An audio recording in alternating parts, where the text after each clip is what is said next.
Ladies and gentlemen, I believe it is always customary for us to say how pleased we are to speak in any forum, but it brings me greater joy to have been invited to speak at the Made in Africa Expo and Conference, and perhaps not only about speaking, but engaging on issues that have been played over and over since 1975 till present day. And with that, I would implore you to just shift your mind to possibly a little slightly vexing aphorism. I'm reminded of the story of a Senegalese who in the morning wakes up, turns off his alarm made in China, comes out of his woven sheets made in India, puts on his clothes made in Bangladesh, drinks his Spanish orange juice, puts French milk in his coffee produced in Brazil, all bought from 𝐬𝐮𝐬𝐫𝐿, a French MNC. He jumps into his Japanese-made car to get to the Total gas station. He refuels and takes his Korean Samsung phone made in Taiwan and pays with orange money. At noon, he leaves his office in Moroccan bank and joins his friend who smokes American cigarettes. They eat a tiep made with Cambodian rice, and without spending a dime that will stay in the country, they debate as to why there is no work or money in Senegal. That sounds oddly familiar to many of us who have not paid attention to the Made in Africa narrative. Now, in the information age in which we live in today, it is often the side which has the better story, not the side with the bigger army which wins. So for a continent to remain a successful brand, it must remain the land of the better story. To me, Africa shaped my mind, anchored my identity, influenced my beliefs, and made me who I am. Africa matters to me. Africa is not underdeveloped, but rather in the context of cultural and history, highly developed in an advanced state of decay. Since I'm speaking to busy people, some of whom of course are geopolitical analysts of the highest pedigree, and we will be privileged to listen to many discussions in the next 2 days, you would want to know exactly what you can take away from listening to me. I thought I should make it worth your while by giving you a few points about the greater significance of the big Africa. People have accused me of being a votary of some sort of Africa. Rather like Pax Romanica or Pax Britannica, perish the thought. All I'm meant to say, and I say this often, that I see Africa, and to a large extent the continent as a whole, as the epitome, in many ways, of the kind of approach that will privilege the development of cooperative relations amongst countries in an increasingly networked and multipolar world. Allow me to take a few steps, if I will, into a memory lane that means a lot to me. I would love to quote Tanzania's founding president, Julius Nyerere, when he was in the Ghanaian capital, Accra, on the 6th of March 1997, and I quote, "Without unity, there is no future for Africa." Ladies and gentlemen, I submit it to you that we must take a historical journey, if only to appreciate the factors that animated Africa to seek to gain self-independence in many countries. In the same breath, I will hopefully wish to indulge your intellectual universal consciousness around stepping away from mythifying the hashtag Africa Rising and establish an intellectual foundation and, in all honesty, political discourse, so as not to remain in the domain of supposition as to the ideology of HIPIC countries in Africa, which means highly indebted poor countries. Given the topic Made in Africa, it is not lost to me that you might hear some of the same ideas at somewhat greater length over the period of 2 days, so I seek apologies in advance, but there will be a few additional thoughts as we go along. So really, how big is Africa? I am quite a traveler and an avid traveler at that, but it brings me greater pleasure and privilege to have traveled across Africa, and you probably have spent a lot of time on planes as well. A direct flight from Cairo to Johannesburg takes 8 hours, longer than a trip from New York to Paris. Getting from Nairobi to Accra takes in West Africa will take you about 6 hours, the equivalent of a flight between the east and the west coasts of the United States. If you go the overland route, a motorcycle from Cape Town on the southern tip of Africa to Egypt in the north takes up to 6 months. Believe it or not, in reality, Africa is much larger than the United States, China, India and Japan, and much of Europe combined. I know, laughable as it sounds, Africa's land area at 11 million square miles is second only to Asia. So allow me to implore you to reset your mental map about Africa. Africa will soon be the fastest urbanizing region in the world, already has as many cities with more than 1 million inhabitants as North America does, and more than 80% of its population growth over the next 2 decades will occur in the cities. The income per capita of Africa's cities is more than double the continental average. Africa has a median age of around 20, 19.5 if you look at different statistics. The number of smartphone connections was forecast to double from 315 million in 2015 to 636 million in 2022, twice the projected number in North America and not far from the total in Europe. So that's a huge market. Allow me to clean some history up. Africa is often seen as synonymous with poverty. Yet the share of Africans who are poor fell from 56% in 1990 to 43% in 2012. According to the World Bank, adult literacy rates have climbed by 10% points since 1990 to 63, still low, but we are rapidly improving. There's a demographic boom combined with GDP growth rates of 6, 7, or 8%. Africa is in the midst of a significant acceleration, and you and I cannot deny that. But real GDP grew at an average annual rate of little over 2% during the 1980s and 1990s, but then leaped ahead to 5.4 in 2000 to 2010, making Africa the world's second fastest growing region after emerging Asia. Let's play out some numbers, if we will. $5.6 trillion is projected in consumer and business spending by 2025. 1.2 billion people, with population expected to double by 2050. 11 million square miles of land, 3 times that of Europe. 400 companies with an annual revenue of $1 billion or more. 122 million active users of mobile finance services. 89 cities of over 1 million inhabitants by 2030. 54 countries expected to create the world's largest free trade area. And a 2 times potential growth in manufacturing output by 2025.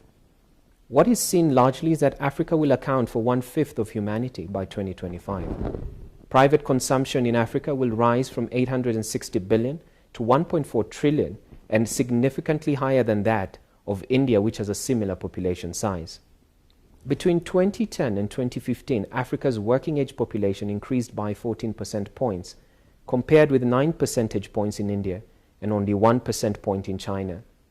In 2034, Africa is expected to have a larger working age population than China and India, at 1.1 billion people.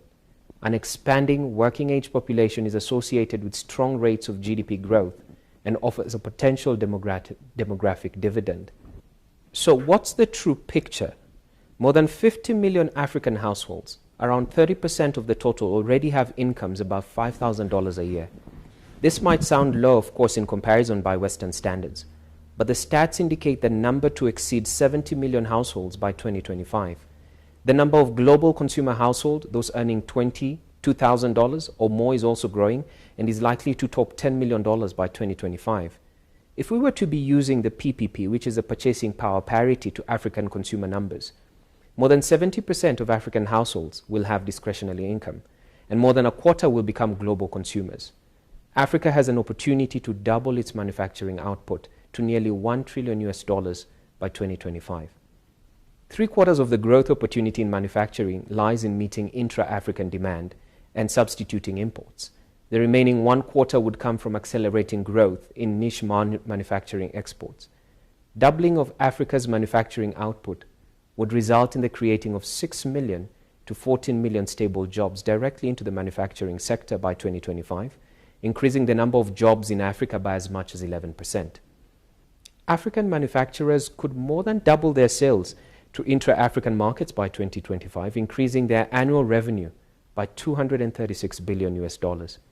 Africa could increase their export revenue by more than $100 billion by 2025. 3/4 of this would come from exports in advanced manufacturing products such as cars and chemicals. In the world of theories in developing economics, we often use the idea of the flying geese paradigm, and allow me to posit it this way. The paradigm posits that manufacturing companies act like migrating geese, flying from country to country as the costs and the demand change. According to this same analogy, factories from a leading company or a country are forced by labor price pressures to invest in a follower country, helping it to accumulate ownership and move up the technology curve. This movement shifts the bulk of economic activity, in the follower country from low productivity agriculture and informal services to high productivity manufacturing. The follower country eventually becomes a leading country, spawning companies in search of new production locations in new production centers. The paradigm offers a convincing model of how Asian economies developed in a chain from Japan to the Asian tigers in China. With the right policies, long-term vision, Africa could become the next global manufacturing hub. But Africa trails the BRIC countries, and by BRICS, of course, we know the Brazil, Russia, India, and China, in key measures, including electric power consumption per capita, rail density, road density. 600 million people in Africa lack access to electricity altogether. Africa's demand for electricity will quadruple between 2010 and 2040. By then, Sub-Saharan Africa will require as much electricity as India and Latin America combined did in 2010. So what does government, utilities, and private sector do to manage the massive build-out capacity needed to meet that demand? As a share of GDP, infrastructure investment in Africa has remained at around 3.5% since 2000. This will need to rise by 4.5% if Africa is to close its infrastructure gap. In absolute terms, this means doubling annual investment in infrastructure to $150 billion by 2025. Based on benchmarking levels of spending, Africa's annual investment in power infrastructure will need to rise from $33 billion to around $55 billion in 2025, while annual investment in transport infrastructure will need to increase from $20 billion in 2015 to around $45 billion in 2025. Now, in 1975, only 25% of Africans lived in the cities. By 2015, that share had risen to 40%, and by 2037, Africa will have shifted to a majority urban population. The enormous 𝐃𝐨𝐧'𝐭, which is your India, China, Africa, and Southeast Asia markets, hold the potential for significant continued expansion. More than roughly half of global growth over the next 10 years will come from these geographies. Yet of all the 𝐃𝐶 markets, Africa has the most unfulfilled potential and faces the greatest challenges, including increasing sustainable urbanization, accelerating infrastructure development, and deepening regional integration. An analysis of 3,000 of the world's largest companies to understand which achieved outsized profitability over time, which ones underperformed, and what accounted for the difference was done. The metric used in the analysis was economic profit or economic value added, which is the profit of a company and what it generates after paying back its investors for the use of their capital. The top 20% of companies make 90% of the world's economic profit. The 60% in the middle barely meet their cost of capital and thus no economic profit. The bottom 20% generate negative economic profit, costing their investors an average of around $1 billion a year.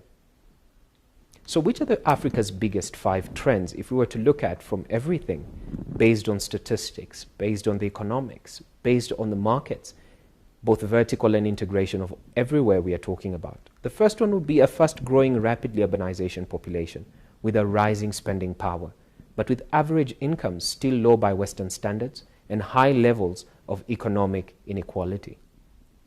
The second one would be a $1 trillion opportunity to industrialize Africa, both to meet rising domestic demand and to create a bridgehead in global markets, provided manufacturers can overcome a myriad of barriers ranging from power outages to trade barriers to productivity challenges. The third would be a big push by governments and the private sector to close Africa's infrastructure gaps, including those in electricity, transport, and water, although it will be a huge challenge to resolve the massive backlog.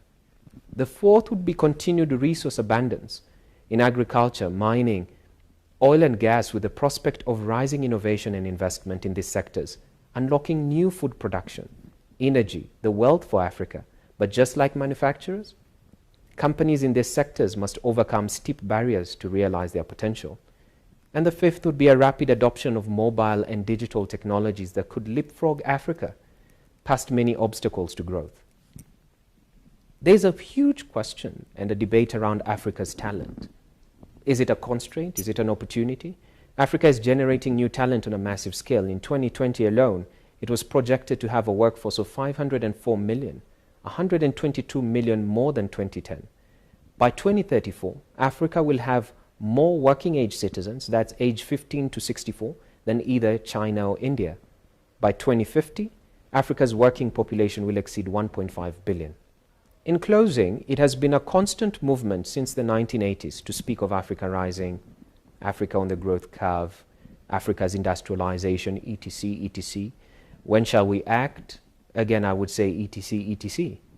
But we speak of privatization. Russia and Europe have finished, and they did it well over 30 years ago. We take a lot of time to do things. I hold the objective view that we do have the capacity, we do have the people, and we do have the capital. I am not persuaded that Africa does not have the capital to develop. If we have the political will, we can, as of tomorrow, bring down all the barriers to movement of people in Africa. It does not require an act of parliament. It is purely an administrative process. We can try to work together to pool our resources. The ideals to have fought for self-determination and self-independence was not to so go against even our own African neighbor states. I wish Made in Africa is concretely made a serious discourse and an action plan if we are ever to realize the Agenda 2063 on the Africa we want. Ladies and gentlemen, thank you for allowing me to contribute to my African duty, and may God bless Africa. 𝐾𝐶 𝐬𝐿𝐫𝐷 Africa.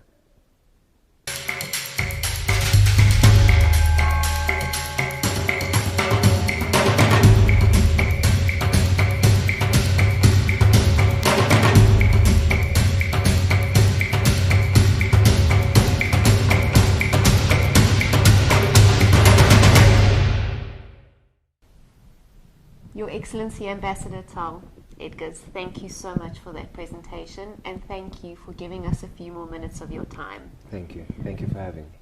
And COVID aside, it's amazing to sit on a couch with you and not across the World Wide Web to have this discussion, and I'm very pleased to have some face-to-face time. Yeah, provided we keep the social distancing. Absolutely. Works amazing. Works amazing. Don't move that inch, okay? All right.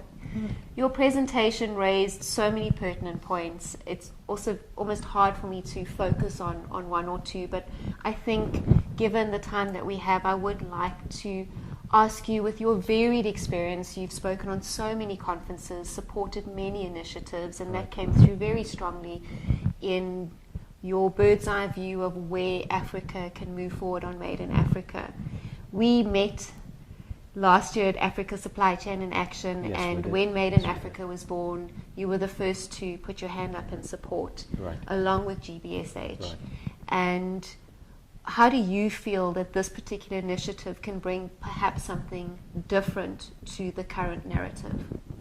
I think for a very long time, the Made in Africa concept has only been seen about us really trying to urbanize, copy the West, and try and imitate India or the Asian markets. But COVID, be it as it may, was a baton that reset how we work in Africa, and the challenge was far greater than what we would have imagined. We came from, our supply chains were disrupted, our infrastructure, which we so much merry about, and of course in South Africa we have got the best roads, but we could not even fight a pandemic as well. I think those issues kind of raised everybody to ask, how does Africa really look on a plain paper? Because on book, we do make the best statistics. A $2 trillion market opportunity in 2025? You and I would be gouging our eyes out if we had that actually in numbers. But the reality on the ground is different. That for me to move a product from South Africa to Egypt costs me more than for me to move a product from the US to Paris, right? And if you look largely at how many people complain when you do business in Africa, it is even shorter time to travel between the Western states than it is within Africa. Yeah. I was surprised some time back when I actually flew to Sierra Leone from South Africa. That was about 27 hours of pain. I couldn't believe it. When somebody told me it's still in Africa, I couldn't believe it. So the Made in Africa is just beyond the idea of product. For me, it's a call where we are saying it's enough. Can we get to a point that we can actually raise wealth within Africa, but how do we also disseminate that? How do we decentralize the power that we have within governments into actual local places where they can be felt for businesses to thrive. Silicon Valleys come from the US and then they come and thrive in Africa, but we believe that Africa has got no wealth of its own. So it made perfect sense for me to align to this program, knowing fully well the capability that it bears.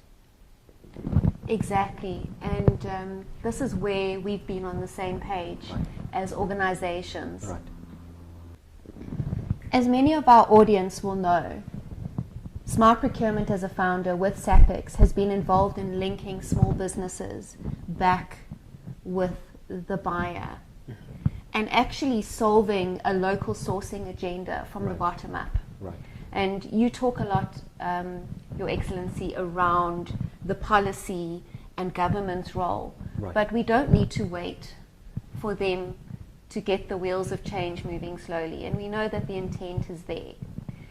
With Made in Africa, as you rightly said, we're so excited because it's about fixing the gap and bridging the gap from the ground, right, and creating meaningful difference. Right. If we see the event over the next 2 days, if we think about the statistics, right, not the lies, the right, statistics, but if you look at 2,000 attendees being with us now, and we look at the 1,000 buyers, if each buyer from across the 50 countries just procures from one local business because of Made in Africa in the next week, right, what impact could that have?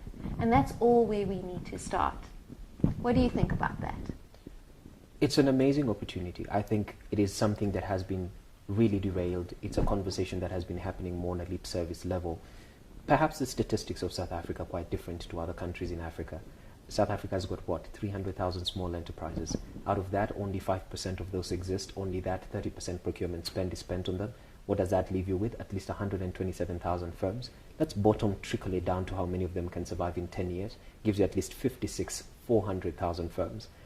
In that, how do you then classify women-owned businesses, disability firms, the NPOs, and to bring them together to a point where they can actually find real-time buyers who are willing to say, I've noticed you. Yes. That's a platform we cannot ignore. Yes. I believe that Made in Africa does not require an act of parliament. It's purely on political goodwill. And to see people stop and say, we've had enough, right? If we can be able to all pull together our sources and say, why don't we make a stand? And by make a stand, I don't mean the usual, overthought vox pops of let's have billboards, let us rush to the Capitol Hill if we can. Those things do not ever bring any change. If we are to start somewhere, we must be knowledgeable enough not to be educated but to be informed. And this is where the information comes from. Exactly. And with our advisors, the content over the next 2 days is to be practical. Right. We will consider some of the policy elements, and it's a great program that's been put together, but really the streams that first of all look at how to do business in various countries, Right. and as you say, to be informed so that we're not setting up the cross-border activity and business for failure. That is definitely important. And from a point of view that we are very passionate about is also to support the buying procurement audience, because procuring from small business is not what we are taught as the benchmark, as the kind of qualification doesn't show us how to do that. Right. So let's educate. Let's do that. I believe that Africa, and I use this word very carefully, Africa's got the tallest academic dwarfs, right? We churn out 600,000 graduates from every African country in every year. Out of that, half of us are professors, doctors, ambassadors, and every other word you want to put to it. Yes. Why then do we fail to actually implement some of the things we say, right from corporate to the buyers, to, just think about the whole supply chain. If we could get to a point where we really, really get rid of the barriers to trade, how would Africa look like from a manufacturing point of view to just a supply chain point of view? I think COVID was not the biggest problem. We are the biggest problem. Africa is a big problem on its own, and until we can identify those barriers and say, let's remove all this. There's no difference between us doing business with Kenya, doing business with Ghana, Nigeria, Lesotho, Swaziland. All of these countries together can have one specific point: Made in Africa. Absolutely. And again, I thank you for being with us. Thank you for taking the time. I was going to ask if you have a message to our audience for the next 2 days and to those supporting Made in Africa, but I think you've just given than that? Or would you like a parting shot? Not at all. My parting shot is see you in the next 2 days. If we get a chance to talk, please, let's be passionate about Africa, not only from the mention of how we are doing it, not from the mention of where it's going to go, but we've got to stand and make a standpoint right now, and I think this is the best place to be. So I'll see you in the next 2 days, and we'll speak more. Thank you. Thank you.